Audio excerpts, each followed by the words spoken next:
Okay, here we are again. We're looking for contention. Are they for or against it? Put down the phone. Checking digital devices go from distraction to addiction. I'm going to go on a limb and say they're against it. Okay, and we can be more specific later. Audience. Alexandra doesn't tell us much at this point about the audience, so we have to kind of work our way through the text in order to find the audience. Let's see if we can hone in a bit more on the contention. So something to do with addiction, the distraction. Okay, we don't get too much. I'm sick to death of my phone, and I definitely display problematic behaviours toward it. I couldn't find it the other night. Blah blah blah blah blah. Okay, so it starts off with a personal appeal, like a personal story, anecdote. Right. Everyone seems addicted. I think that's the first one. Addiction. Okay, continues with addiction. Alright. 2 is managing devices.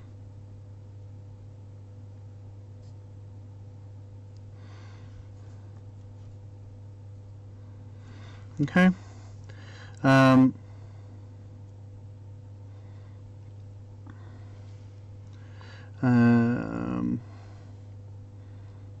But actually, this is more of how it's a now,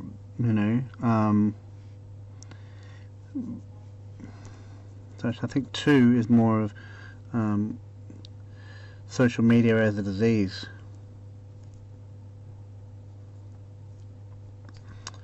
Okay, and right, and there's a personal anecdote about someone who was cured. Now we have to managing.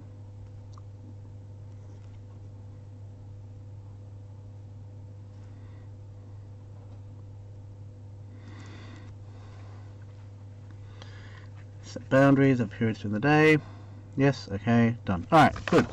So, we now need to figure out who the audience is before we start really analysing. Okay, so let's look at language. It's I'm sick to death, right? Is definitely displaying problematic behaviours. 20 panicked minutes.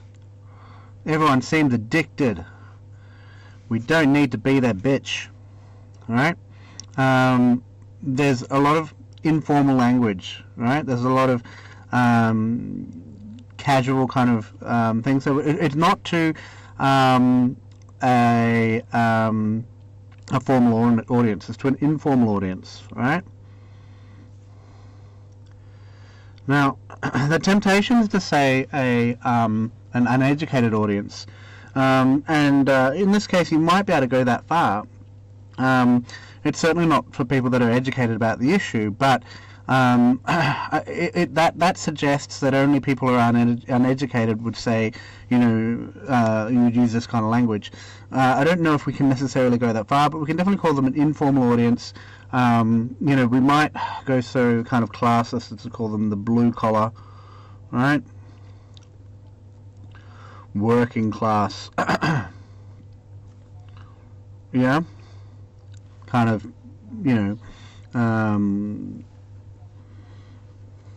people. Okay. All right. Now, so we can't forget the picture. Let's just make sure it might be a part of addiction. It might be part of disease. Unlikely to be a part of managing. Right. Let's just see where we can put it a bit later. But we have everybody on their phone, not talking to each other, assumedly. People kind of rugged up, against the terrors of mobile phone use or something. I don't know. Maybe it's like a support group for nomophobia. I don't know. Anyway, so it's this kind of informal language, right, that points to this informal audience, right?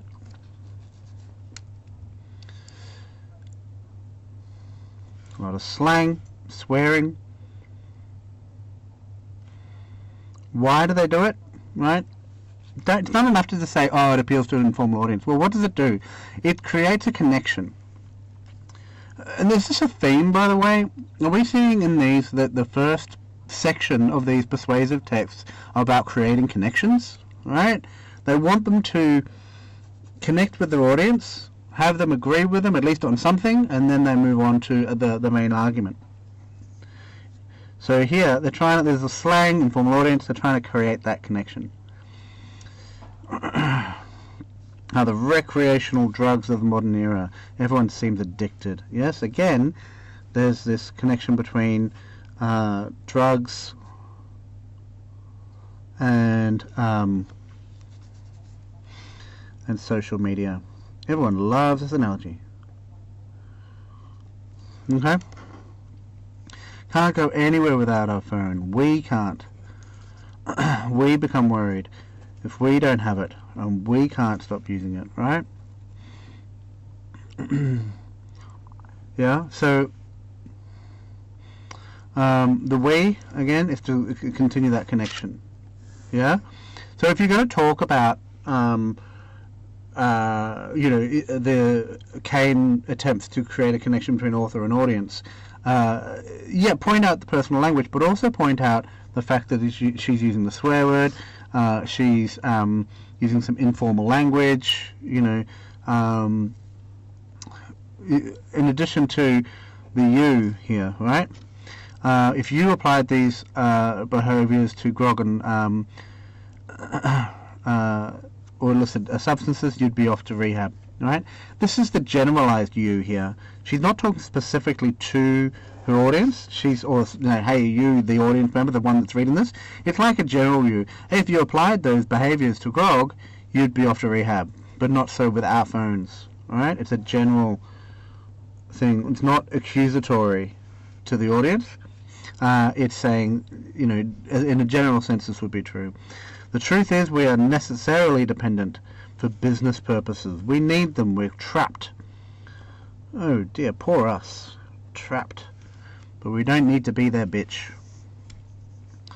Alright, now we're moving into social media as a disease. Why does she want to do that? Why does she want to establish nomophobia? Well, it removes agency. Okay, if someone has a disease, it's not their fault, or at least the symptoms are not their fault, right? So by establishing that being obsessed with your phone is a medical condition, then all of a sudden it's not that you're immoral or that you're addicted to it, or when you are addicted to it, but it's not your fault that you're addicted to it, I guess is what I'm saying. She gives the readers excuses. Okay? Another problem is lack of productivity.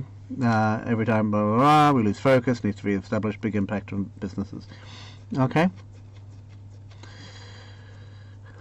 She then continues with the medical route. Dopamine hits. Yeah? So again, there are medical reasons for your behavior, and therefore you're not as responsible for them.